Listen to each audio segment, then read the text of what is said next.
Hello everyone and welcome back to my channel tech civil by Arsh Ghosh.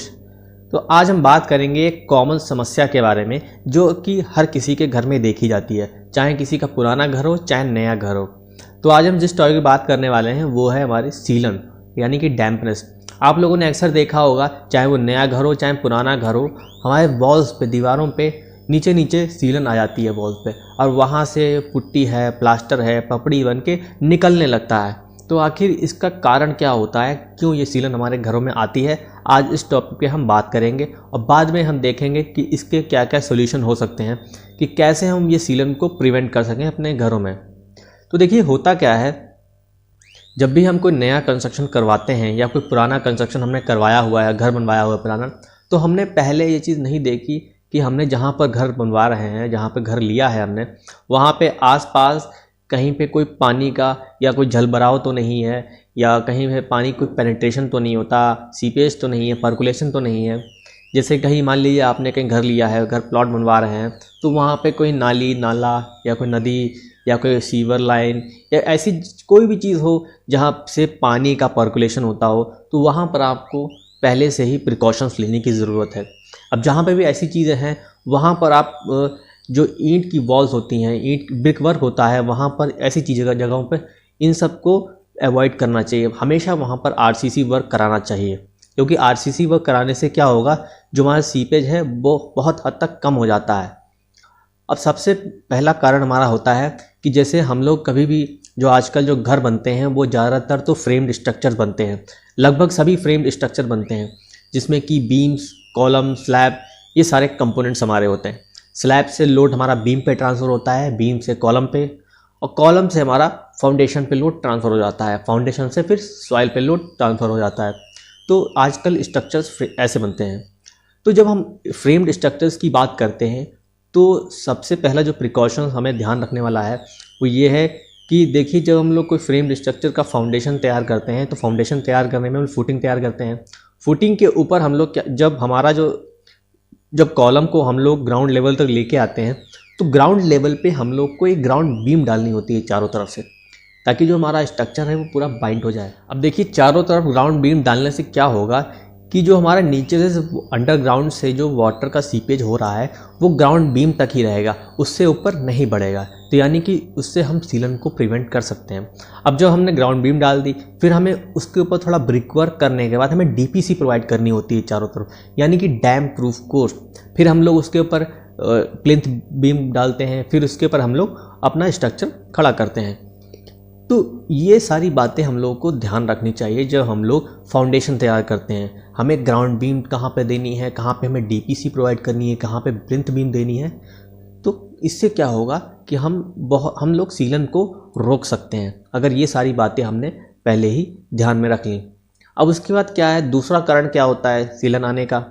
देखिए, जब हम लोग, होता क्या है कि जब हम कंस्ट्रक्शन वर्क पूरा कंप्लीट कर लेते हैं तो उसके बाद जो हमारी बाहर की वॉल्स होती हैं, जो आउटर वॉल्स होती हैं हमारी साइड में, जो नेबर्स की तरफ जो एक्सपोज्ड वॉल्स होती हैं हमारी, उस पर हम लोग थोड़ा सा पैसा बचाने के लिए प्लास्टर नहीं करवाते। मेन गलती यही है आप लोग की कि आप लोग जो है साइड की वॉल्स से प्लास्टर नहीं कराते, जिसकी वजह से बारिश के टाइम पे जो बारिश होती है तो उससे पानी अंदर आता है। वॉल्स जो हमारी ब्रिक में जो हल्की सी वॉइड्स आ जाते हैं, उससे पानी जो है अंदर की तरफ सीपेज होने लगता है, पर्कुलेशन होता है पानी का, तो जिसकी वजह से हमें हमारी दीवारों में सीलन देखने को मिलती है। तो इस चीज़ को आप अवॉइड करें और बाहर की वॉल्स पे प्लास्टर ज़रूर करवाएं। प्लास्टर कराने के बाद उस पर सीमेंट का घोल भी मरवाएं, जिससे क्या होगा, पानी जो है वो दीवार पे रुकेगा नहीं और वो सीधे नीचे पहुंच जाएगा। तो ये कारण हो सकता है एक सीलन आने का। अब उसके बाद क्या होता है कि जब हम फ्लोरिंग करते हैं, जैसे टाइल्स लगाते हैं, मार्बल्स लगाते हैं, तो जब भी हम फ्लोरिंग करवा रहे हैं तो आपने देखा होगा साइड में स्कर्टिंग करते हैं। स्कर्टिंग हम इसीलिए करते हैं कि जब फ्लोर्स है तो फ्लोर पे कभी धुलाई भी होगी, कभी पोछा भी लगेगा, तो उससे क्या है, हमारे चारों तरफ जो स्कर्टिंग लगी है वो इसीलिए लगाई जाती है ताकि उस वहाँ से जो साइड में कॉर्नर से हमारा पानी दीवार तक ना पहुँचे। पानी अगर उस कॉर्नर से सीपेज होकर अगर दीवार तक पहुंच गया तो वहाँ पे भी सीलन आपको देखने को मिलेगी। इसीलिए क्या है, जब भी आप स्कर्टिंग करवाएं तो आप ये देख लें कि जो हमारा कॉन्टैक्ट एरिया आ रहा है उससे स्कर्टिंग और फ्लोरिंग का, वहाँ पर सही से ग्राउटिंग फिल हो रखी है कि नहीं।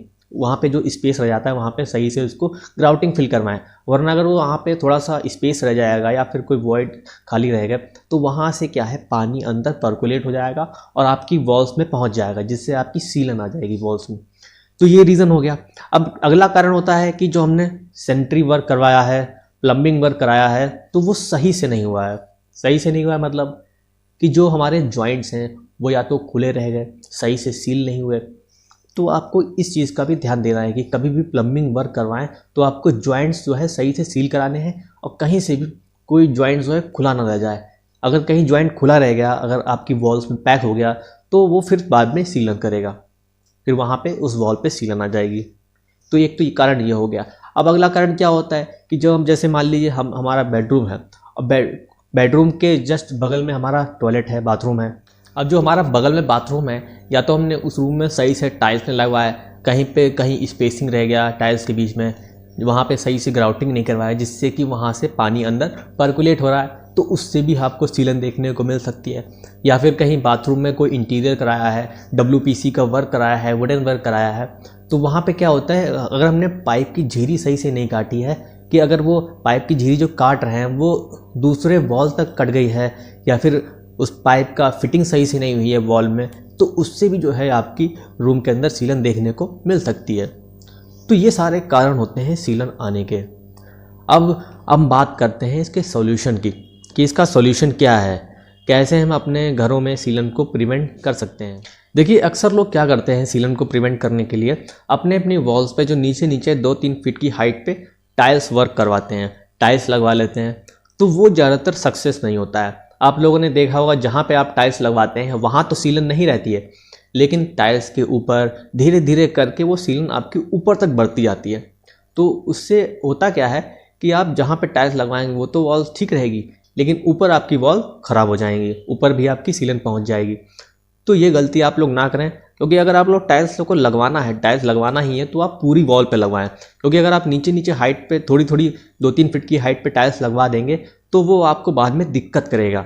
दिक्कत क्या करेगा कि सीलन आपकी ऊपर पहुंच जाएगी। और जो हमारा नेक्स्ट सोल्यूशन होता है वो होता है वॉल पैनल्स।